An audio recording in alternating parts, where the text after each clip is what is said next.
We're going to talk now about some basic concepts dealing with gases. So we want to talk about first just some general characteristics of gases. All right, so when we think about a gas, one thing to note is that gases are going to be highly compressible. All right, what does that mean? Well, if I apply pressure to a gas, I can squeeze them further and further down. Right, it's highly compressible, mainly because there's a lot of empty space between these molecules. Another characteristic, a gas is going to occupy the full volume of its container. So when I look at this picture here, those gas molecules are moving all about the container. They're not just isolated down at the bottom or isolated at the top. They're moving throughout that entire container. Another characteristic to note, they're going to occupy a very small amount of their container's volume.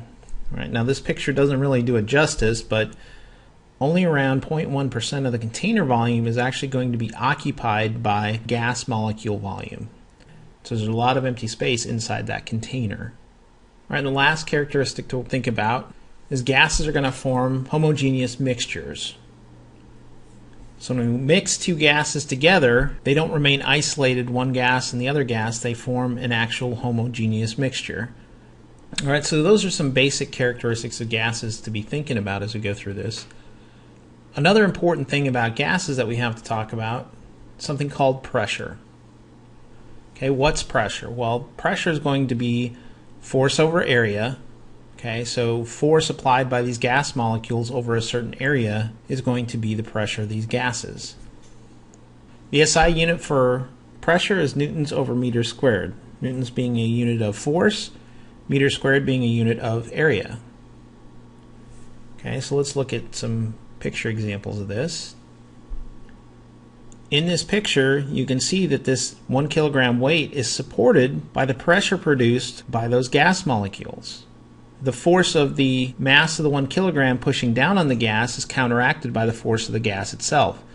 Even though we're talking about force over area, that gas is exerting the same pressure over the entire container. Now if we look at another example of this, we've got a lower pressure versus a higher pressure. Well, lower pressure, we have fewer molecules. We've got fewer molecules hitting the container wall. When they hit that container wall, that's where their force comes from. In the higher pressure, we've got more molecules. So we get more molecules hitting the container wall. We're going to get more force overall. So we end up with a higher pressure because we haven't changed the surface area or the volume inside that container. All right, so that's the basics of pressure. Just remember, pressure is force over area. Now, another important pressure that we deal with is something called atmospheric pressure. With atmospheric pressure, that's actually the pressure of the gas surrounding us right now that's pressing down on your body, on the objects around us.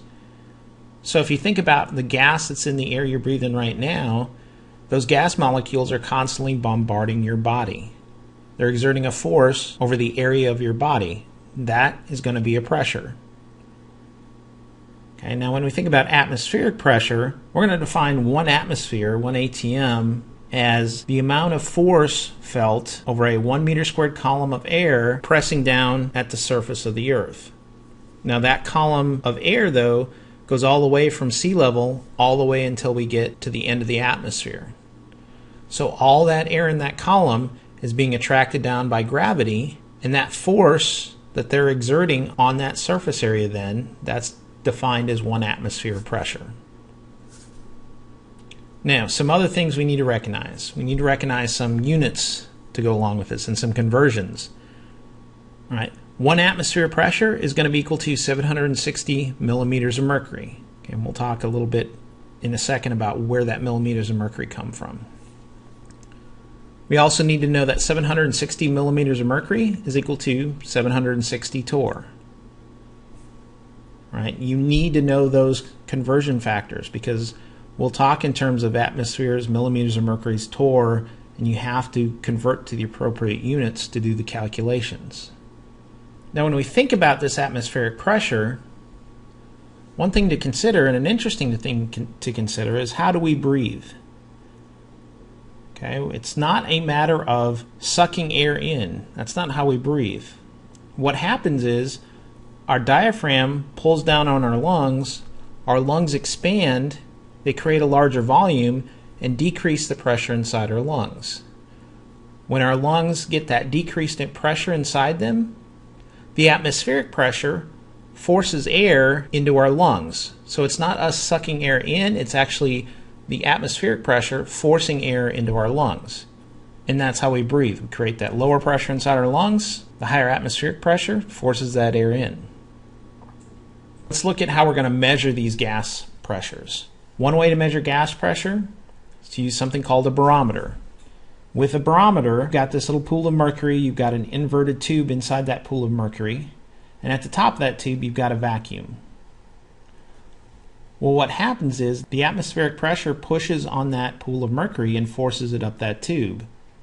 Now the distance that mercury can get up the tube is going to be what the atmospheric pressure is going to be. And the reason why we use the millimeters of mercury, well, it comes from the fact that they used to measure this distance in millimeters. It's mercury, so they came up with this unit of millimeters of mercury. Right? That's where the millimeters of mercury come from. So however far that mercury went up the tube, that was the atmospheric pressure. And then they related that to atmosphere as they related it to torr. Because mercury is such a problem health-wise, they don't use it as much anymore for barometers. They have other methods of doing those measurements. But that's a basic way of measuring gas pressures. Now that's measuring external gas pressures, atmospheric pressure. We can use something called a manometer to measure pressures of gases created from like a chemical reaction or inside a container. Right? Well, the way this works with the manometer is if I have that flask there that's got a certain pressure of gas, it's going to be hooked up to this little tube that's filled with mercury, and it's going to be open on the end.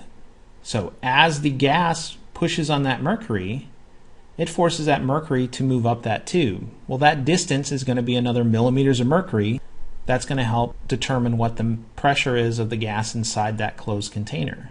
However, since that tube is open to the atmosphere, you also have the pressure of the atmosphere pushing down on that mercury, trying to force it back into the container. So the container not only has to come over the force of moving the mercury, it also has to come over the force of the atmospheric pressure. So the pressure of the gas inside that container is going to be equal to the atmospheric pressure plus the pressure used to move that mercury. So P gas is equal to PATM plus pH. But that's how we're going to measure gases of, let's say, a chemical reaction. All right, so those are some of the basics of gases and how we do measurements and stuff like that of gases.